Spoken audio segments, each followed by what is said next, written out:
Hello दोस्तों, welcome back to SM top. दोस्तों, ये वीडियो काफ़ी इंपॉर्टेंट होने वाली है उन सभी छात्र एवं छात्राओं के लिए जो रेलवे की एग्ज़ाम देने वाले हैं या नेक्स्ट ईयर देंगे। इसलिए इम्पॉर्टेंट है क्योंकि रेलवे ने एक नया नोटिस को जारी किया है। उस नोटिस नहीं समझिए, ऑर्डर को जारी किया है, जिस ऑर्डर से बहुत सारे जो बच्चे हैं उनको झटका लगने वाला है। खासकर जो ग्रुप डी के बच्चे हैं जिनका एग्ज़ाम इस वर्ष होने वाला है, यानी कि 2025 में जब भी ग्रुप डी का एग्ज़ाम हो, उनके लिए सबसे बड़ी झटका है। झटका ये है कि रेलवे ने अपने ऑर्डर में बताया है कि जो रिप्लेसमेंट पैनल होता है उसे वो ख़त्म कर देने वाली है, और ये चीज़ लागू हो रही है ग्रुप डी से। इसीलिए सबसे जो बड़ी झटका लगने वाली है वो ग्रुप डी स्टूडेंट के लिए लगने वाली है।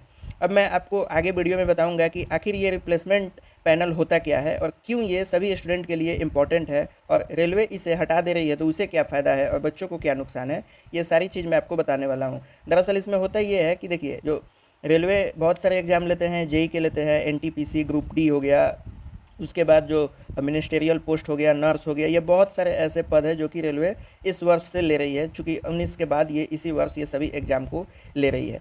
तो इसमें हुआ ये कि इतने सारे भर्ती रेलवे ले रही है, तो इसमें जो रिप्लेसमेंट पैनल है उसको इसने समाप्त कर दिया। अब ये क्या रिप्लेसमेंट पैनल है, चलिए इसे हम समझाते हैं आपको उस नोटिस के माध्यम से। अगर आप हमारे चैनल पर नए हैं तो प्लीज़ सब्सक्राइब कीजिए, अपने दोस्तों के साथ शेयर कीजिए, वीडियो को लाइक करना बिल्कुल ना भूलें। देखिए दोस्तों, ये आपके सामने नोटिस है, यहाँ पे लिखा हुआ है न्यू दिल्ली, और डेट है 23/5/2025। ठीक है, तो सबसे पहले यहाँ पे सब्जेक्ट देख लीजिए, recruitment of staff in level 1 of 7 CPC pay matrix on Indian railway, modification of criteria of replacement panel regarding. ठीक है, ये नोटिस है। प्रत्येक नोटिस में रेलवे इस तरह से लिखती है, government of India, ministry of railways, railway recruitment board. यहाँ पे देखिए, the general manager all zonal railway production unit chairman, उसके बाद यह रेलवे रिक्रूटमेंट सेल आरआरसी, यानी कि 21 जोन के चेयरमैन और जो 16 रेलवे के चेयरमैन है, यानी रेलवे रिक्रूटमेंट सेल के चेयरमैन है, उनके पास इस नोटिस को रेलवे मंत्रालय के द्वारा भेजा गया है। तो आइए समझते हैं कि आखिर रेलवे कहना क्या चाहती है। देखिए दोस्तों, रेलवे रिप्लेसमेंट पैनल लगभग 2019 से ही लागू की हुई है। इस रिप्लेसमेंट में होता ये है कि अगर कोई व्यक्ति या कोई भी स्टूडेंट मानते हैं कि ग्रुप डी का एग्ज़ाम दिया, उसने अपना सीबीटी फर्स्ट दिया, उसके बाद रेलवे के द्वारा जो डीवी होती है वो डीवी देता है, फिजिकल होगा, फिजिकल दिया, उसके बाद उसका मेडिकल एग्जामिनेशन होता है वो देता है। ये सारे प्रोसेस पास करने के बाद उसे एक ग्रुप डी की सरकारी जॉब रेलवे के द्वारा प्रदान की जाती है। और बहुत सारे ऐसे भी बच्चे हैं जो 1 नंबर 2 नंबर से रह जाते हैं, तो उनको क्या करता है, रेलवे वेटिंग लिस्ट में डाल देता है कि अगर आपके पास, हमारे पास जगह बचेगी तब हम आपको डीवी के लिए बुलाएंगे, अन्यथा आपको नहीं बुलाएंगे।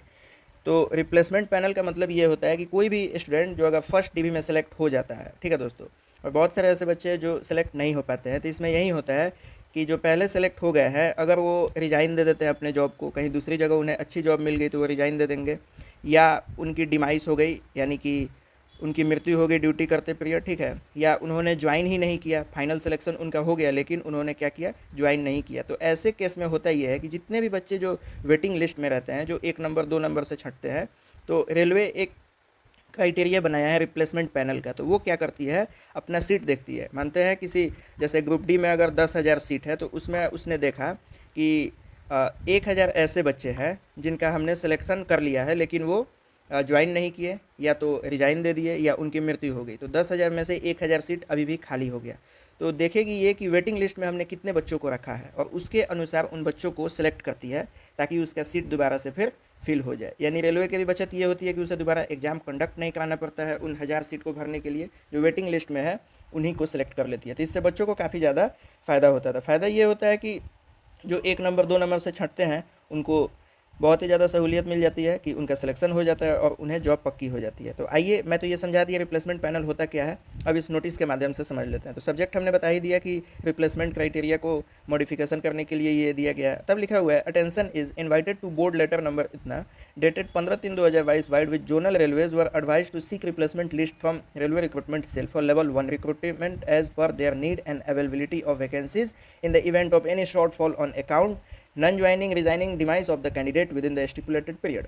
यहाँ पे ये बताया गया है कि सभी जोनल रेलवे को एडवाइस किया गया था रेलवे रिक्रूटमेंट सेल के द्वारा रिप्लेसमेंट पैनल जारी करने के लिए। इसका जो डेट है वो 15 मार्च 2022 को ही ये नोटिस सभी जोनल रेलवे के पास भेजा गया था कि जो लेवल 1 रिक्रूटमेंट है, ठीक है, जो भी लेवल 1 का रिक्रूटमेंट रेलवे लेती है उसके नीड अनुसार, यानी उसका जो भी नीड है, फिजिकल नीड है कि डीवी नीड है, जो भी उसका मापदंड है उसके अनुसार अगर बच्चों को वो सिलेक्ट कर लेती है, अगर सीट खाली रहती है और सभी बच्चे सेलेक्ट हो जाते हैं, तो ऐसे में ये बता रही है कि अगर बच्चों की शॉर्टफॉल हो जाती है, यानी कि कोई बच्चा नॉन ज्वाइनिंग सेलेक्ट होने के बाद भी ज्वाइन नहीं किया, रिजाइन कर दिया या मृत्यु हो गई, आकस्मिक मृत्यु हो गई ड्यूटी करते वक्त, तो वैसे जो कैंडिडेट है उनको रिप्लेस करना चाहिए स्टिपुलेटेड पीरियड, यानी सही समय पे उसको जो वेटिंग लिस्ट में है उन्हें हमें ले लेना है। लेकिन ये तो पहले की घोषणा थी जब रिप्लेसमेंट पैनल लागू किया गया था। तो दूसरे नंबर में ये लिखा गया the decision has since been reviewed, इस डिसीजन को दोबारा से समीक्षा किया गया and it has been decided that no replacement panel are to be given against non joining, resignation, demise of the selected candidates as recruitment in the pay level first is now done annually. अब जो नया decision यहाँ पे सुनाते हुए railway मंत्रालय ये बता रही है कि डिसीजन जो पहले वाला डिसीजन था उसकी हमने समीक्षा की और डिसीजन ये निकला है कि no replacement panel are to be given against, कोई भी रिप्लेसमेंट नहीं दिया जाएगा जो अगर ज्वाइन नहीं किया, रिज़ाइन दे दिया या उसकी मृत्यु होगी। सिलेक्टेड कैंडिडेट के बारे में ये बता रहा है कि अगर इस तरह के कोई भी हादसा होता है तो उनके जगह पे किसी को भी जो वेटिंग लिस्ट में स्टूडेंट है उनको दोबारा नहीं सेलेक्ट करना है। As recruitment in the pay level 1 is now done annually, और यहाँ पे ये बताया जा रहा है कि जो हर साल हम वैकेंसी निकाल रहे हैं तो ऐसे में हम रिप्लेसमेंट नहीं करेंगे। ये बहुत ही बड़ी झटका है सभी बच्चों के लिए, केवल ग्रुप डी के लिए नहीं, क्योंकि अभी ये तो ग्रुप डी के लिए लागू हुआ है, धीरे धीरे सभी एग्जाम में इसे लागू कर दिया जाएगा। बहुत ही बड़ी झटका है क्योंकि ऐसे वेटिंग लिस्ट वाले बहुत ही ज़्यादा आशा में रहते थे कि हम 1 नंबर या 1.5 नंबर या 0.5 से छूटे हैं तो कभी ना कभी हम सेलेक्ट हो ही जाएंगे जब सेकंड डीवी या थर्ड डीवी, क्योंकि ये रेलवे के हाथ में होता है कि वो कितनी बार डीवी को जारी कर सकता है। अगर 2 से 3 बार जारी करता है तो वैसे में जो भी वेटिंग लिस्ट वाले बच्चे थे उनको सिलेक्शन मिल जाता था, लेकिन इस नोटिस के बाद उनको अब सिलेक्शन नहीं मिलेगा। तीसरे नंबर में ये बताया जा रहा है the above instruction will be applicable in all future recruitment from open market in level 1 and to the notification issued under. अब बताया जा रहा है कि जो भी फ्यूचर में अब ओपन मार्केट में रिक्रूटमेंट आएगा लेवल 1 के, उसमें इसको लागू किया जाएगा। और ये भी बताया जा रहा है कि जो अभी CN 8/2024 जो ग्रुप डी का है उसमें इस चीज़ को लागू कर दिया गया है। तो यहीं बेसिकली रेलवे के द्वारा रिप्लेसमेंट पैनल के बारे में नोटिस निकालते हुए सभी स्टूडेंट को झटका दिया गया है कि इस रिप्लेसमेंट पैनल को हटा दिया गया है और अभी इसको ग्रुप डी से लागू किया गया है, जो कि बहुत ही बेकार चीज़ है। रेलवे हमेशा स्टूडेंट को झटका ही देती है, सीट कम देगी लेकिन बच्चों को परेशान बहुत ही ज़्यादा करती है, जो कि बहुत ही ये दुखद खबर एक तरह से आप लोग ले सकते हैं। ऐसा नहीं होना चाहिए। उन सभी बच्चों के लिए जो वेटिंग लिस्ट में रह जाते हैं 1 या 2 नंबर से, जिनकी सिलेक्शन ना हो पाती है, उनके लिए बहुत ही ये बेकार चीज़ रेलवे ने निकाला है। अब क्या किया जा सकता है, रेलवे बोर्ड है, उसकी जो मर्जी वहीं होगी, बच्चे क्या कर पाएंगे अपने तैयारी के अलावा। तो आई होप आपको ये कंप्लीट वीडियो समझ में आया होगा कि किस विषय में मैं इस वीडियो पे बात कर रहा हूँ।